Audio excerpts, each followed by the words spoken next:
All right, guys, so let's talk about ways that you can improve knee flexion after a total knee replacement. Now, this is something that you need to discuss with your surgeon, with your physical therapy team. Some surgeons will give you specific guidelines on how much you can kneel, what you can kneel on. Certainly, kneeling on something like a soft couch with 6 or 7 or 8 inches of cushion is going to be very different than kneeling on a hardwood floor.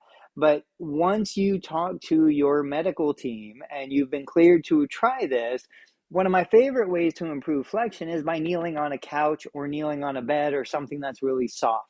So if we talk about knee flexion for a minute, and let's get into the mechanics just a moment. So when my knee goes from straight or relatively straight to bent, what actually happens is notice that my upper leg bone stays stationary. It's the tibia that actually slides down and back. So we call it a rolling and a gliding. The tibia bone goes down and back to allow the knee to bend.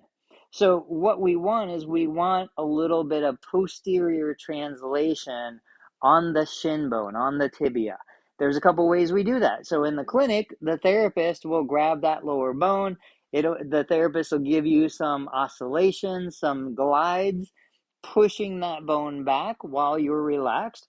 But if you're at home and you're looking for a way to do it, one of my favorites is simply getting some pressure onto the knee and onto the shin bone on something soft.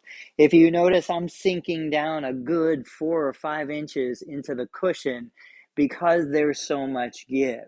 So you have to be sure that you're allowed to do something like this, but once you are, this is a great way to do it. And depending on where I am relative to the couch, if I put both knees on the couch and I kind of lean forward, I'm nowhere near 90 degrees of flexion. This would be something closer to, I don't know, 30 to 50 degrees of flexion. And then as I slide my hips back, as I go into a more upright posture, now I'm closer to 90 degrees of flexion. Eventually, you'd be able to sit back past 100 degrees of flexion. If you're looking for a way to manage and measure how much knee flexion you have, to give you an idea of 90 degrees, the middle of your outside ankle going straight through the fibula bone to the middle of the knee, if your hip is lower than the center of your knee and that bone is perpendicular to the ground, you're past 90 degrees. So it's hard for you to assess. I've got other videos on the channel showing you how to take measurements for tracking improvement. But the goal of this video is to understand that one of the best ways to work on improving knee flexion is to get some posterior pressure at the top of the shin bone. Often patients will try and apply pressure down at the foot or the ankle.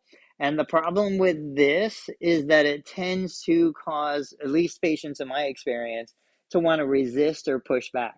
Whereas if you can apply pressure up high at the shin bone, either with your own hands, fingers laced like this, or applying pressure in a kneeling position on the couch in a non-threatening, comfortable way, this will allow you to gain that range of motion.